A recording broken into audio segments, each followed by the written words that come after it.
Plug this in.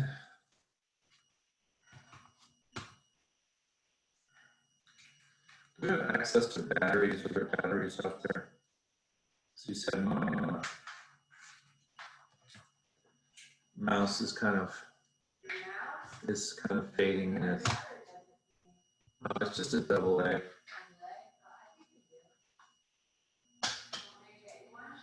Oh, that would be wonderful if you would.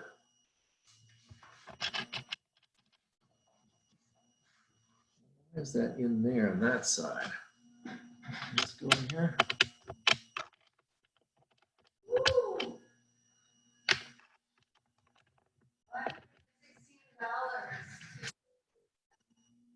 In New York.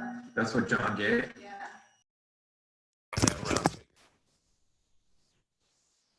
Recording, okay.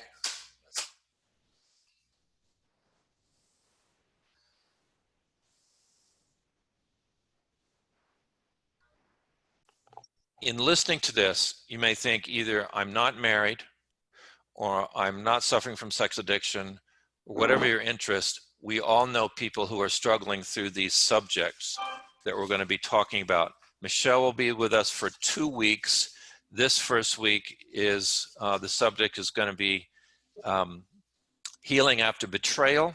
And then the second part really of the same subject will be on the 15th, what men need to know about marriage in the first year of recovery. A lot of misunderstandings for a married man who has betrayed his wife about what the marriage is going to be like the first year and beyond. So with that, I'm going to turn the recording on. Actually, we are on right now. And Michelle, over to you. And we will just record Michelle's remarks. When we get to the Q&A, we will stop the recording. So thanks for being here, Michelle. Thank you for having me. It's such a privilege to be here. I'm so encouraged to see all your faces on here, to learn more about betrayal trauma, to learn more about how you can help and how you are such an essential part of your partner's healing process, and to really go through things that I've both learned with education and reading, but also have seen firsthand in my office and working in my betrayal trauma groups for women. And so I just want to first say how much empathy I have for the person who is addicted. I fully embrace that there is not just a day that someone wakes up and starts unwanted sexual behaviors, and there is a long road. There are a lot of seeds that just are kind of laid along the way that bring this out into a person. And I know that the shame and the guilt and the remorse and the confusion that this can cause. And then we find ourselves married or with loved partners, and we've committed ourselves to them. And yet we continue to find ourselves back to hurting them, maybe time and time again. And we might say to ourselves, this is the last time and I'm never going to do this again. But yet we find ourselves back there. And so when it comes to a time where someone has been betraying their partner and there is either a discovery or a disclosure, both worlds, the family's world, the couple's world, your partner's world, your world, are in complete chaos. And so I'm going to just talk to you for about 20 minutes about how we can understand what the partner perspective is like, and some proven ways that you're able to help walk through this that's going to allow you to help support your partner in their healing process and also take care of yourself and really gain a lot of empathy and insight about yourself while doing this. And so let's first define infidelity. And so I define it as the breaking of trust that occurs when a person keeps an intimate, meaningful secret from their primary romantic partner. And so it's really important to understand that the focus of this definition is not necessarily on any acts that have taken place, such as affairs or pornography, strip clubs, or secret messaging, but it instead focuses on what really matters most to your partner or your wife, which is that there has been lying, there has been manipulation, there's been secrets, there's been omissions. And so that trust is broken. How she sees you is broken. How she sees her world is different. How she sees herself is different. And so in general, most men are wired to have the ability to compartmentalize. They can separate themselves, their sexual lives and their emotional lives, their married life from their secret life. And they can do this quite well. Whereas women are very different, and they have this innate biological sense to combine emotions with sex or sexual behavior. And so many of you might have heard from your spouses How could you say it didn't mean anything to you? How could you say you didn't have feelings? And that's so hard for a person to understand, for a partner to understand, because for women, these two things are connected so deeply. And so to hear that somebody could watch pornography or have an affair or go to a massage parlor and it not mean anything, it's almost like a second language to us. Like we just don't get it. We don't understand it. Our brains can't quite grasp that. And so then we have to begin to understand the partner and why she's so different than us. And if we approach this through our perspective, we're probably going to do a lot of harm along the way. And so let's understand what the shock of betrayal is like. So when a partner finds out about something, whether she's seen an image on your phone, recovered an email, walked in on you, whatever that the scenario is, it's going to be considered a betrayal. And so majority of women are going to experience PTSD, post-traumatic stress syndrome-like symptoms. And so in essence, these women have been emotionally traumatized. And so some of these symptoms are going to look like flashbacks. So maybe she's cooking dinner one night and all of a sudden she is flooded with an image, or is just going back to the day of the discovery, or remembering something that is really heavy for her. And so she might become withdrawn, or she might become anxious or angry. So she's having these really invasive flashbacks. She might be having trouble sleeping or having nightmares, invasive dreams. She's going to experience severe anxiety. And that severe anxiety is going to come out of and look like multiple questions, extreme worry or fear, hypervigilance. She might be checking your phone, checking your email, wanting you to check in with her, asking you the same question 20 different ways, hoping for a different answer. And you're also going to see a lot of really powerful mood swings. So there's going to be flashes of extreme anger, a lot of fear, a lot of insecurity. And it's also going to swing to the opposite end of the spectrum, which is there could be a lot of increased sexuality between you and your partner during this time as well. And so there's this tendency for a woman to have a lean in, which is I need you, I want you, and then go away, I can't be around you right now. And so it can be really confusing for the man, because one moment she really wants to be with me and she wants to be surrounded with me, but the next moment she's pushing me away. And I don't know who I'm walking home and who I'm going to be walking into today. And am I going to say something that sets her off? Are we going to be just sitting watching a TV show and all of a sudden she's angry at me? And so there's a lot of unpredictability, but it's really important to remember that we are biologically driven to attach. And so us as humans, we cannot protect ourselves. So sharks have teeth and fins and they can swim. Cheetahs have speed. Lions have teeth. And that's how the animals in the animal kingdom, they have these defenses to protect themselves. Well, we as humans, we don't have any way to really protect ourselves. And so that's why we began to gather and form groups. And so your partner has attached to you for protection, for safety, for security, for intimacy, for her needs. And when one of those needs, when one of those requirements for secure attachment is broken, there is an extreme sense of betrayal and their world just becomes chaotic. And so she's looking at you for her comfort because you are her comfort, but you're also the person that's caused her so much pain. And that's so confusing for both you and her. And so as we begin to walk through what helping her heal looks like, I just really ask that you have a lot of patience along the way, because this is something that there are tons of books out there, but there's not a step-by-step book on your specific relationship, what your wife is feeling, what your wife is thinking. And the perspective that I'm going to give you today is based on a vast majority of the partners that I see. And so some of this might be really familiar and other things that I say might not resonate. And so take what you need, leave what you don't. And I'll also be recommending some resources at the very end.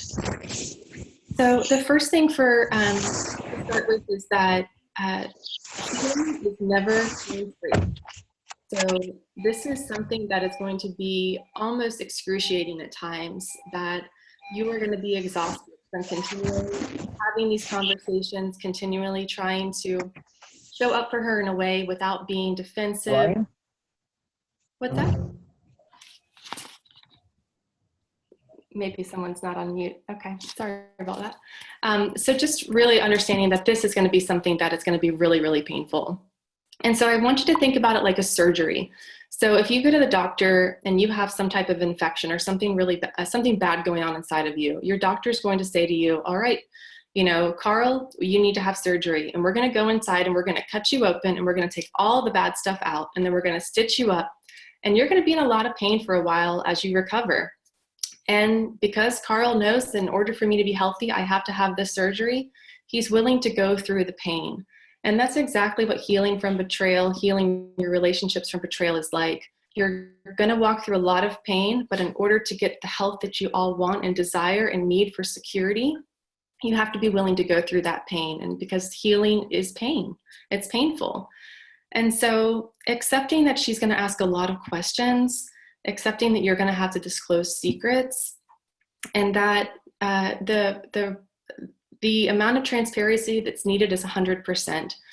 And so often a lot of the men that I work with will get in trouble with disclosures. And so the first thing I can recommend that is if you are planning to do a formal disclosure with your spouse, which means talking to her about everything that is involved in your unwanted sexual behavior during the length of your relationship, the betrayals, I really encourage you to meet with a seasoned professional that can help you walk through that, because there are times when men have disclosed way too much and their spouse could never get these images out of their head. And it actually really decreases the ability for these relationships to move forward in a healthy way, because their partner cannot unsee these images. And so a skilled professional is going to help you discuss what to disclose and how to disclose it. They're going to get you the support and your partner the support to make sure that there's no harm being done when going through this. And so if you are going to be disclosing without a professional there, I really encourage you to just be as general as possible. And so an example of that might be when I would travel out of town to New York on business, I would meet with an escort. I paid her approximately $100 every time. We had vaginal and oral sex. I used protection. I don't have her phone number. I've not met with her since. Instead of maybe disclosing her bra size or the sexual positions. And so those things are going to be very, very traumatizing for her. And so really kind of letting her know she needs to know the truth, but giving her every detail of what that acting out looked like, or what the images you watched on pornography, or what you said in your messages. Those things are just very, very destructive. And so a professional is going to help you, and there are a lot of books out there on disclosure as well that are going to help you understand what to disclose and what is not necessarily meant to be disclosed to your partner, but could be disclosed to your sponsor or your accountability partner or to your therapist. All right. So it's also important to remember that trust is not rebuilt just because you've stopped the behavior. And so I'll have people come in and say, well, I haven't acted out in 3 months and we're still in this place of chaos and I can't understand why she doesn't trust me. And it's really hard because for most partners, this wasn't just a one-time acting out that they discovered. For some women, it's been happening their entire marriage. It's been happening when they didn't think anything was going on. And so when they are thinking about trusting again, trust is completely distorted, because when I did trust you, there was things going on behind my back. And so just because the behavior stopped doesn't necessarily mean that she's going to trust you again. And what also, just because the behavior stopped doesn't necessarily mean that you have changed. And so trust is built with consistency, and it's built with actions over time. And so I really encourage partners to not only listen to what you're saying, but watch what you're doing. And if you've committed to something, are you following through with that? Are you being open and emotional with her? Are you sharing your feelings? I can tell you, I've run several partners groups over the past couple of years, and one thing I hear consistently is, for most of our marriage, I didn't know what he was thinking. I didn't know what was going on inside of his head. He was kind of like just cold or emotionless and was just kind of all transactional and matter of fact. And we just accepted that. That's how he was. And the truth is that we are all very emotional beings. It's just learning to tap into those emotions. And so when someone goes into recovery, they really begin to understand their emotional experience. And when I work with men, the first thing we really begin to work on after stopping the behaviors is, you are full of emotions and your emotions have driven these behaviors. And so we really need to have an understanding and really pay attention to our emotions. And so in the men's group that I run and my therapy sessions with men, we are emotional beings and we are talking a lot about it. And so emotions just aren't for women, they're for men as well. And y'all all have them, and they are deep and they're powerful. And so there's also going to be a commitment to living differently that's made. And so most of the people that I've worked with don't have a lot of boundaries in their personal or relational lives. And so they might have found themselves in situations that were unhelpful for them. And so living a different and committing to a different life means, in essence, finding your North Star, finding your relationship with God, understanding how you can be morally congruent. And so often it's very difficult for the men that I work with who define themselves as Christians or get up on Sundays and talk with the people of their church or lead a worship group on Wednesday nights or come home to a family and understand that what they're doing outside of that is so far removed from actually how they show up in their lives. And so this idea of they're not morally congruent and the stress and the shame that can put on someone. And so when you are committing to living a different life, you are committing to living one life and not two.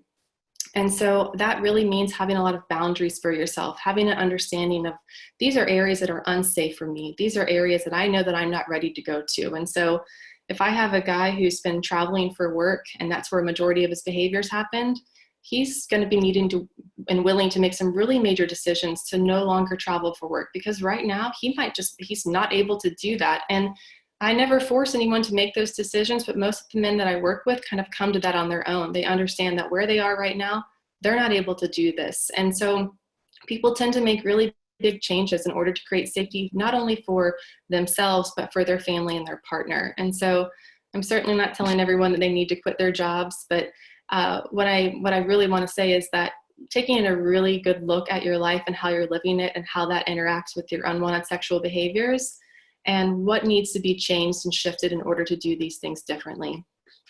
One of the books that I really recommend for men to read is Worthy of Her Trust. And in the book, the author says, I'd rather lose you over a truth than a lie. And then he goes on to say, a major shift must happen in the paradigm of honesty that puts truth in the place of the utmost importance and the highest priority. And so, second to stopping the unwanted sexual behavior, the most important and vital piece of helping your partner heal is showing up with rigorous honesty despite consequences. And I know the guys in my groups and my sessions will hear me say that over and over again. And so I'm going to just say it one more time because it is so important. It's rigorous honesty despite consequences. Because the reality is, honesty doesn't always feel good. And so helping her heal means telling the truth, the big truths, the small truths. I have had so many partners decide to leave their husbands because of a small lie, because they've been lied to for so long, over and over again, that all of a sudden there's this small lie, like, did you take the trash out? And you didn't, but you said you did. And she's deciding that she's leaving you over this. Well, that can really seem out of nowhere, but the reality is, if you can lie about the small things, you can lie about the big things. And so what that really tells her is that honesty isn't a priority. And so one thing that, take a drink real quick. One thing that I'd like to unpack with individuals is the difference between active versus passive truth-telling. And so active honesty or active truth-telling is when you bring information to your partner, whereas passive truth-telling is where your partner has to dig for it. And so an example of that might be you were in Publix, and when you were there, you passed a former affair partner. And when you saw that former affair partner, you turned around immediately and you left Publix and you got in your car and you called Jim from your SA group and you spoke with him and you worked through it and you went on with your day. But you go home, and without you even realizing that you're different, you're a little bit more quiet or a little bit removed, and your partner senses it. And women have such a strong intuition. Many women have felt that their husbands, that something's going on inside of them, but they can't put a finger on it. They just know that something's going on. And so she begins to question. And she might ask you the same question over the course of the evening or in several different ways, but she knows that there's something going on, and she's just waiting for you to tell her. And so she asks and she asks and she asks. And then you disclose to her. And so what that tells her is, when I sense that something's wrong, I know that I can't trust that he's going to bring it to me. And so I kind of always have to be on guard to know that if my senses go up and all of a sudden he's showing up a little differently, I know that I'm going to have to start digging and really pulling that information. And that just really kind of tells her without saying any words that if something happens, I can't trust that he's going to bring this to me. And so remembering that honesty is going to hurt her, you telling her about seeing that affair partner in Publix, even though you did all the right things, you turned away, you walked to your car, you called your partner from group, you talked through it, you journaled about it that night. Yes, you did all the right things, but that doesn't mean that she's still not going to be hurt by it. But I promise you, it's going to really encourage her that you are putting a building block of trust in place. And that's really what they talk about in that book of Worthy of Her Trust, is that there are these little building blocks that you can do to help secure your relationship, and telling the truth is one of those things, and actively telling the truth. I have a little 3-year-old boy, and he is starting to lie. And I'm quite amazed at watching him lie. It's something that just started in the past couple of months. And it's, did you put your clothes in the dirty hamper? And he'll say yes, and there they are still in his bed. Or, did you wash your hair? And he'll say yes, and his hair is still dry. And so we begin to lie at a very young age, and that most of us lying can be almost second nature. And so before we even realize it, we're telling a lie without realizing what we're doing. It just comes out. And so I really encourage you, and especially if you're working with a therapist, or if you have a partner, an accountability partner or a sponsor, that if lying is a part of your behaviors, just to know that they are just as destructive as the sexually unwanted behaviors. And so really beginning to understand why you're lying, because there are so many reasons why we lie, what you're trying to get out of the lie. Is it to protect you, protect her, to just kind of push it away and hope that it doesn't come up again? And so really having somebody hold you accountable for your lying, and really making that an active part of your recovery. And so it's important to know that you might try to convince yourself that telling her the whole truth will actually hurt her or do more harm. And again, there are going to be things that you can say that are going to be really traumatizing to her that probably shouldn't be disclosed. And I would really encourage some of those really, really traumatic details to be discussed with the safety of a sponsor, an accountability partner, or a trusted therapist. But that she's going to need to know the truth, even if it is painful. So some other things that honesty is going to do that's going to benefit you, which is going to benefit her, is it's going to help you have a reduced sense of stress. So most of the people I work with have 2 different lives, and they have been for years, and sometimes most of their life, trying to hide their unwanted sexual behaviors or the parts of themselves that they feel so much shame about. And so they have to remember the secrets that they told, the lies, where they were on this day, what they did, why they were home late, why they brought their phone in the bathroom, all these different reasons as to, like, I'm keeping part of my world separate from you. And so when we now combine our 2 worlds and we're just living one morally congruent life, we are no longer having to balance the stress of having two different parts of ourselves. And so that really is instrumental for your own recovery. It reduces your shame. So the secrets that we keep, the behaviors that we have, they thrive in those dark, shameful places, and they want to stay there. And so voicing them, putting light on them, putting air on them, and sharing them with somebody is dramatically going to reduce your shame. It also is going to give you an increased sense of security. Your partner might not be staying with you because she 100% sees all the progress that you've made and she believes in you. There are certainly partners that stay with their husbands or their boyfriends because there's children or financials. But many of the partners, when they begin to see these changes in their husbands, they begin to feel that he's opening up. He's more connected to himself. He's more aware. He's more responsible. He's taking ownership.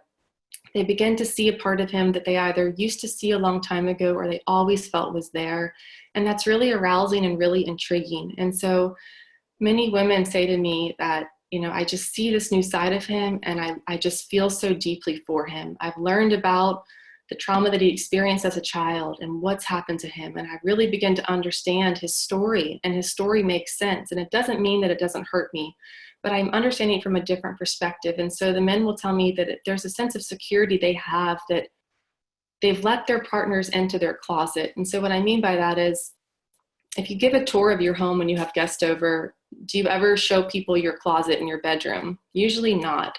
It's a really kind of private, messy area. And so we usually just kind of keep the door closed and keep it away. Well, intimacy is like letting your spouse into your closet. It's dirty, it's messy, it's not the best, and yet they still see it and they show up for you. They're loving you, they're still here, and they want to be a part of that. And so there is a sense of security that comes with letting someone see all of you and them still accepting you because of it.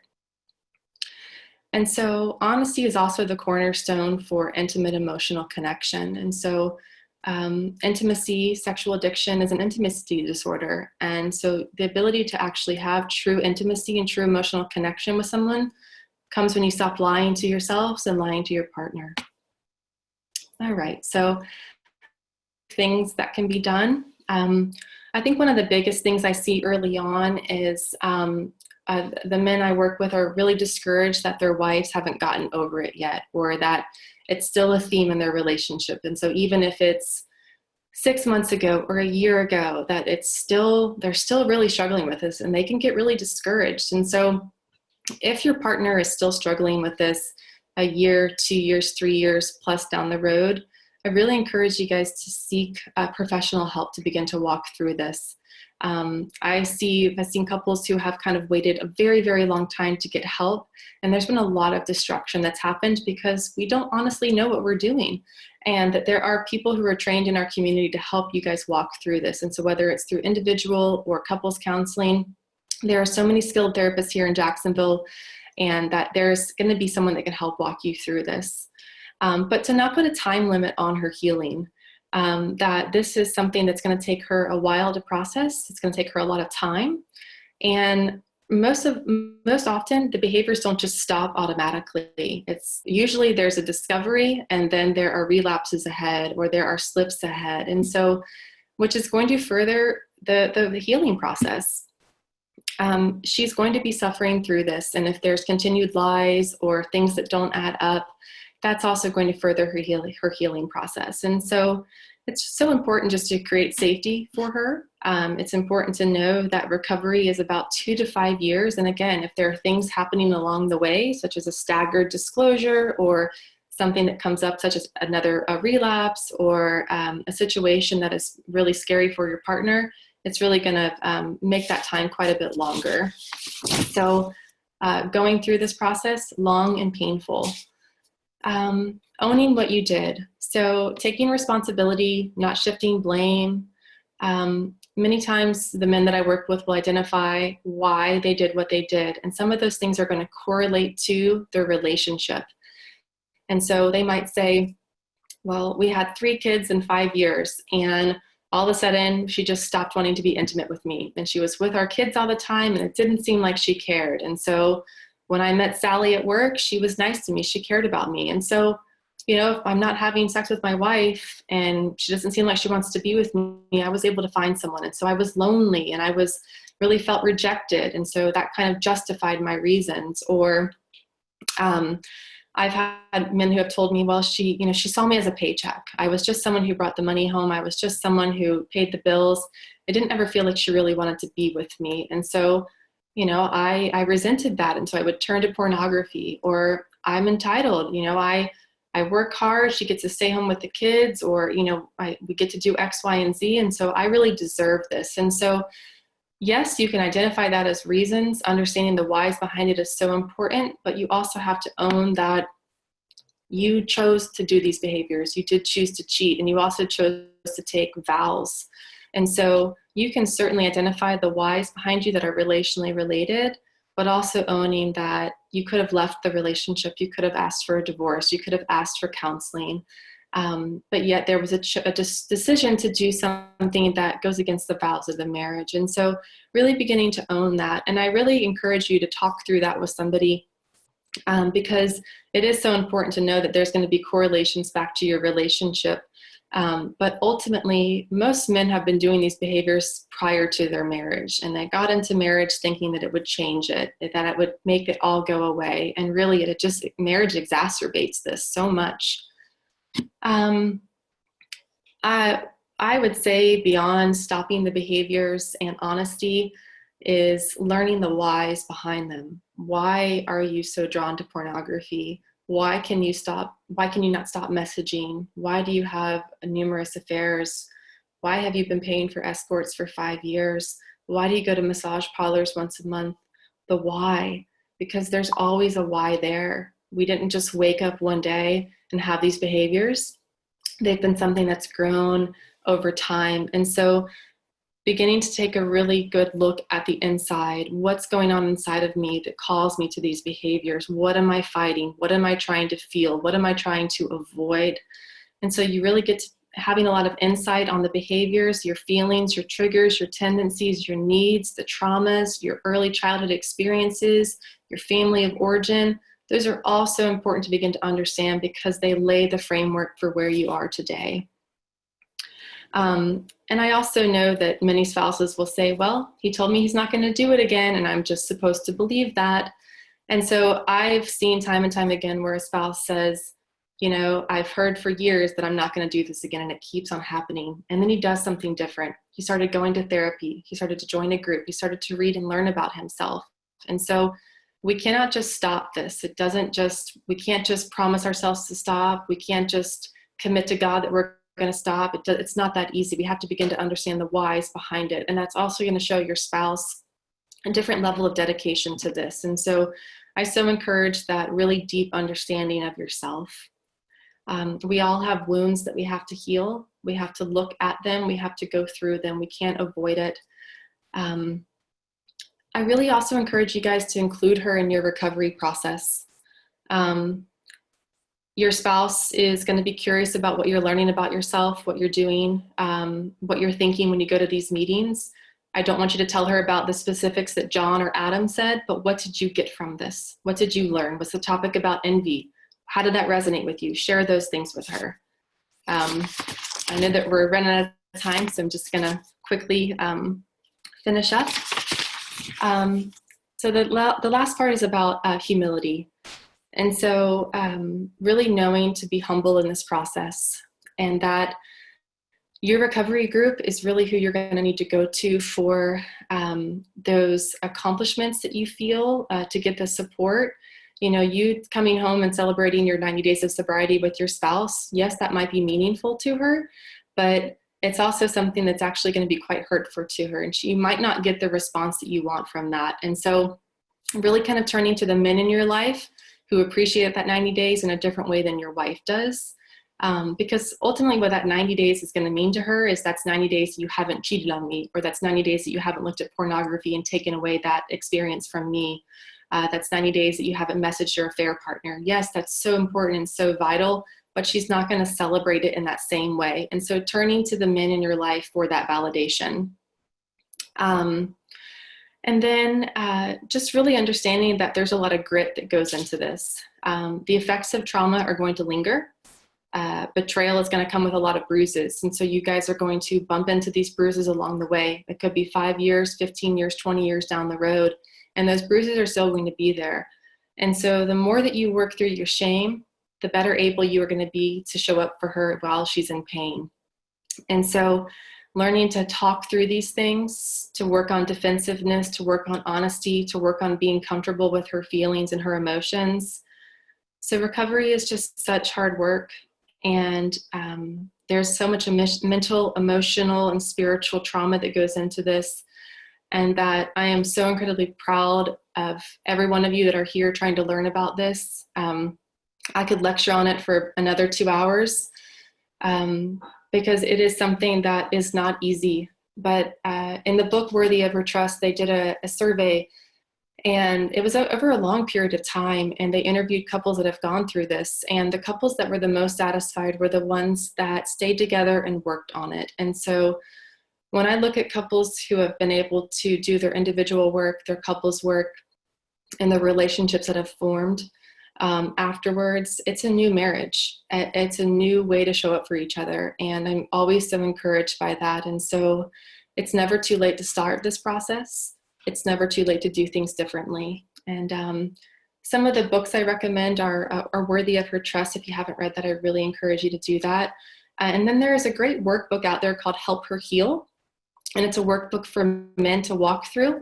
I really encourage you to do that with somebody, whether it's an accountability partner in a small group, but it begins to help you understand what it means to have empathy for your partner, And empathy is not innately within us. We're not just born understanding what empathy is. We have to learn it. And many of us think that we are really empathetic individuals, but we're actually more sympathetic. And that's what our culture, society, family of origin has really taught us: sympathy and not empathy. And so empathy is feeling with people. And it's so hard to feel with her because you are the one who's caused this pain. And so this workbook really is a great guide to walk you through that. So I think that's it on my part. Thank you, Michelle. That was wonderful. We're going to take some questions, but before we do, I just want to, first of all, I'm going to stop the recording.